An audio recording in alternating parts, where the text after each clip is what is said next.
En 1978, à l'initiative d'un groupe d'éleveurs soucieux de diversifier les revenus d'exploitation essentiellement laitière, en s'appuyant sur une vieille tradition de marché de volailles à Janzé, une production de volailles est projetée avec l'ambition d'une qualité reconnue par le label rouge. Les poulets de Janzé seront commercialisés d'abord par l'abattoir de Janzé, puis, à partir de 1984, par l'abattoir de Serran dans le Morbihan, filiale du groupe Galina Père Dodu. À partir de 1991, il se produit plusieurs changements.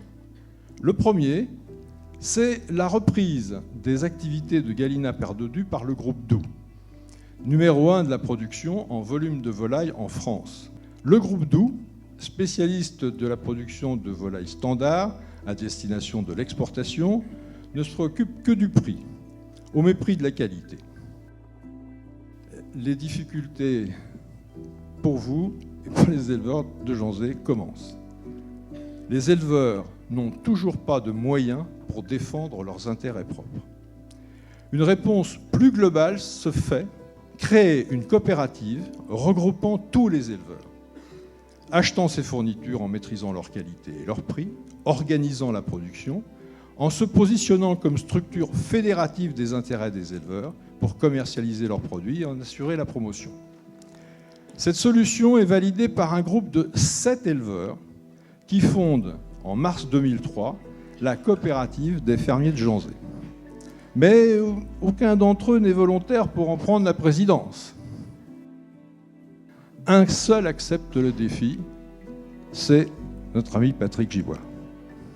Ce sera le président qui va devenir l'interlocuteur unique du groupe Doux et qui devra en subir les assauts répétés pour accepter des conditions insupportables pour vous.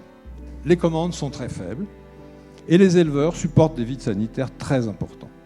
Dans ces conditions, le recrutement de nouveaux éleveurs n'est pas envisageable et aucune construction n'est programmée à partir de 2001. Donc chaque année, la qualité et le nombre d'élevages diminuent et c'est un vrai problème. Tant qu'on ne réglera pas ce problème, tout le reste ne marchera pas. En fait, votre travail de tous les jours est conditionné par le fait qu'on ait un contrat en amont, que ce soit un contrat qui soit valable pour vous, qui vous permette de gagner votre vie. Avec nous, l'alternative, c'était ou de perdre de l'argent ou de ne pas en gagner. Nous prenons la décision, avec Patrick et avec Stéphane, de prendre la voiture et d'aller ensemble rencontrer cet énergumène.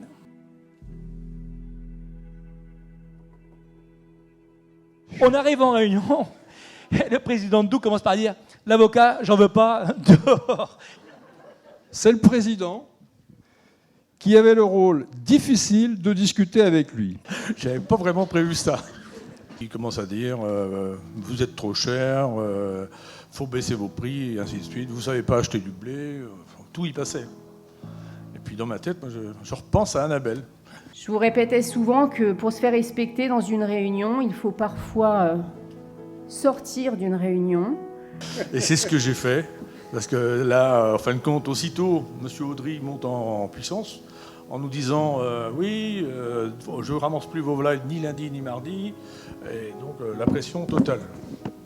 Donc, puisqu'ils ont menacé de ne pas collecter, ils ont mis la menace à exécution et c'est eux qui n'ont pas collecté. Donc, ils se sont mis en tort et n'ont pas respecté les contrats. Et quand Doux a fait un référé, il l'a perdu bien évidemment. Et quand ils ont donné des dommages intérêts après, ils sont perdus aussi. Donc, on a absolument tout gagné avec eux. Dans ce climat de tension, une rencontre avec le vice-président des fermiers de Loué va être décisive. Il me propose d'intervenir pour nous permettre de rencontrer les dirigeants de LDC. Patrick et moi nous rendons à Sablé-sur-Sarthe pour rencontrer Denis Lambert et Philippe Guillet. Les dirigeants de LDC nous assurent que si Doux rompt ses relations avec la coopérative, il est envisageable et conforme à leur souhait de diversification de reprendre sans délai la distribution des volailles de Janzé. Nous allions vivre une période apaisée, respectueuse, courtoise. Et le jour où j'ai rencontré Philippe Guillet, patron de SNV, là, j'ai vu une personne qui savait ce que c'était le mot respect. Respect des éleveurs et respect des engagements.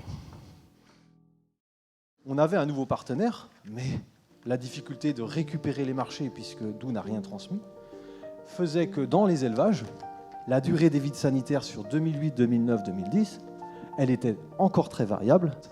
L'évolution du nombre de poulaillers a diminué fortement. On a perdu une 60aine de poulaillers parce qu'aucune construction n'avait pu être mise en place. C'était inimaginable d'aller voir des éleveurs alors que le contexte était d'abord très tendu avant 2007 et puis il fallait laisser le temps à SNV de prendre ses marques pour réussir à redynamiser le marché. 2011, du coup on se dit il va falloir repartir en construction. Et globalement les vides sanitaires sont restés depuis à des niveaux même plutôt faibles ces 4-5 dernières années.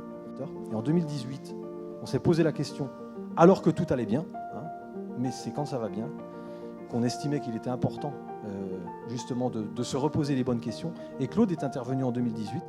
Cette coopérative, depuis son origine, a une stratégie claire, une stratégie précise, une stratégie humaine. Ce qui caractérise la stratégie à Janzé, c'est cette recherche de différenciation. On a envie de changer pour aller plus loin. D'une des actions qui peut être mise en place dans le cadre de la pérennité, c'est la mutualisation des moyens par la mise en place de panneaux photovoltaïques. On est 64 appareils qui vont être installés dans tous les élevages de la coopérative. Alors un autre projet qui a mis un peu plus de temps, puisque ça fait 7 ans que la coopérative travaille sur le projet de méthanisation de Janzé. Patrick, tu avais souhaité que la mise en service soit effective pour aujourd'hui. On va attendre. Il nous manque quelques jours. Je tiens à te remercier pour la confiance que tu m'as accordée pour conduire ce projet avec Stéphane, ton binôme, qui est aussi devenu le mien. Merci Patrick. Nous avons un engagement vis-à-vis de nos consommateurs. On se doit donc d'être attentif aux évolutions de marché pour exister encore demain. C'est notre rôle donc de le rassurer et lui donner envie de consommer nos produits. Nous produisons des produits de qualité, alors il est grand temps d'en parler. Quand tu m'as annoncé il y a plusieurs mois ta décision de laisser la présidence de la coopérative, je me suis demandé si cela était possible, tant tu incarnes l'entreprise. Je suis heureux aujourd'hui de laisser la main dans les bonnes conditions. Cela fait 3 ans que notre conseil d'administration se prépare à cette transition pour permettre à Marina de bien appréhender son futur rôle. J'ai confiance en toi, Marina, pour relever ce challenge. Tout sera bien entouré, avec un conseil d'administration jeune et dynamique.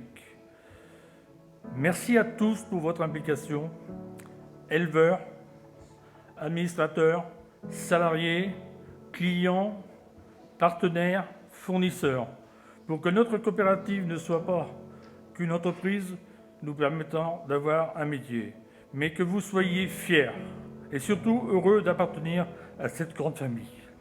Je vous remercie.